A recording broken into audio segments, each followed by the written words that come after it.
Hello বন্ধুরা, welcome back to my channel again. তো আজকে আমি আবার একটা নতুন ব্লগ নিয়ে চলে এসেছি তোমাদের সামনে।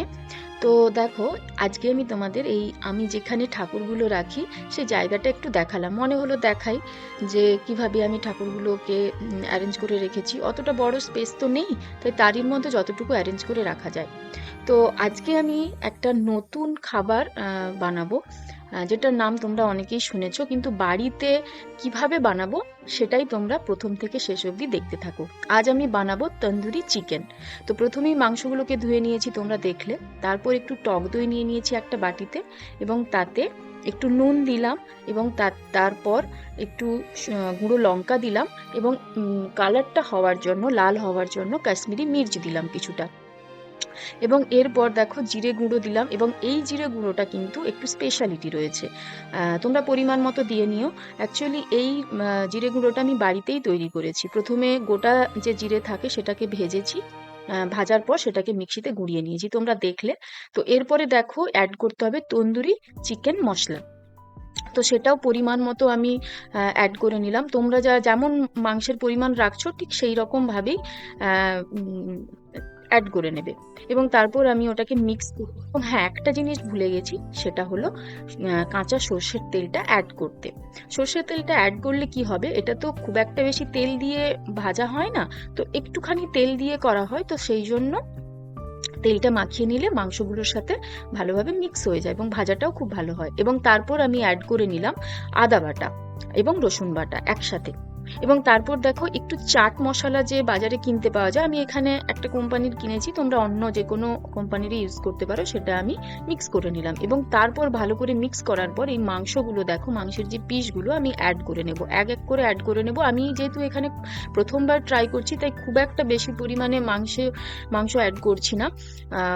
তোমরা চাইলে বেশি পরিমাণেও করতে পারো, এবং তার জন্য মশলাটাও কিন্তু বেশি পরিমাণে লাগবে।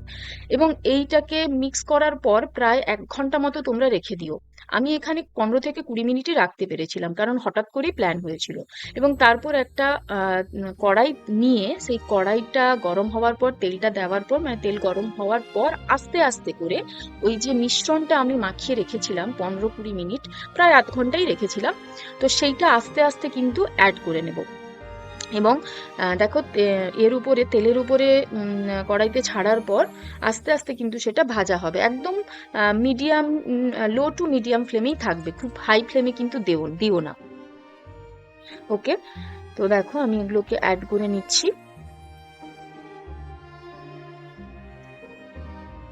এবং অ্যাড করার পর কিছুক্ষণ পরে তোমরা আস্তে আস্তে করে, যখন ভাজাটা একটু একটু হয়ে আসবে, তখন কিন্তু সেটা একটু উল্টিয়ে নেবে, যাতে করে পেছনের সাইডটাও যেন ভাজা হয় ভালো করে। এবং এইভাবে নাড়তে নাড়তে বা ভাজতে ভাজতে হালকা আছে, এটা দেখবে খুব সুন্দর করে ভাজা হয়ে গেছে এবং ভেতরটাও সেদ্ধ হয়ে গেছে।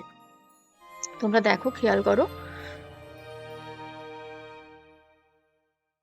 দেখো, আমি খুব ভালো করে নাড়াচাড়া করেই কিন্তু মাংসটা সেদ্ধ করে নিয়েছি। তোমরা একটু চাইলে ওটাকে ভালো করে দেখে নিতেও পারো, মাংসটাকে টিপে।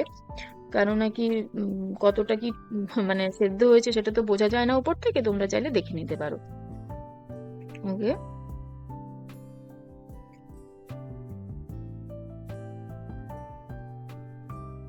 এরপর দেখো একদম এইরকম ভাবে ঠিক ভাজাটা হয়ে যাবে, মশলাগুলো পুরো ভাজা ভাজা, যেমন আমরা মাংসের মশলা কষি ঠিক তেমন ভাবেই। এরপর আমি যেটা করেছি, তোমরা হয়তো হাসবে, যে আমার কিন্তু তন্দুরি চিকেন করার কোনো রকম কোনো সরঞ্জাম ছিল না, এটাকে বলা হয় মানে জুগাড় এক প্রকারের। তো আমি যে রুটি সেঁকি, যে সেঁকনিটাতে, সেইটার ওপরেই মাংসের পিসগুলোকে দিয়ে আস্তে আস্তে পুড়িয়ে নিচ্ছিলাম। এবং দেখো, পোড়ানোর সময় ওই মাংসের মশলাটার সাথে আগুনটা লেগে জাস্ট স্ফুলিঙ্গের মতো ফেটে ফেটে যাচ্ছিল। তো আস্তে আস্তে করে এভাবেই কিন্তু প্রত্যেকটা একটু টাইম নিয়ে নিয়ে তোমরা পুড়িয়ে নিও। আর তোমাদের বাড়িতে যাদের, ধরো, যে সমস্ত সরঞ্জামের সাহায্যে শিক কাবাব বা যে শিক যেগুলো থাকে না, ফুঁড়ে ফুঁড়ে পোড়ানো হয়, সেগুলো থাকলে তো খুবই ভালো। বাট আমার তো ছিল না, তাই আমি এটাকে এভাবেই তৈরি করেছি। তো যাদের বাড়িতে নেই, তারা শিক নেই, তারা এভাবেই তন্দুরি চিকেন তৈরি করে নিতে পারো। এটা একটা নতুন প্রসেস। তো কেমন লাগলো ভিডিওটা তোমরা জানিও। আর যদি তোমরা এরকম বানাতে চাও বাড়িতে, অবশ্যই ট্রাই করে দেখো এবং আমার চ্যানেলটি সাবস্ক্রাইব করো এবং প্রথম থেকে শেষ পর্যন্ত দেখার জন্য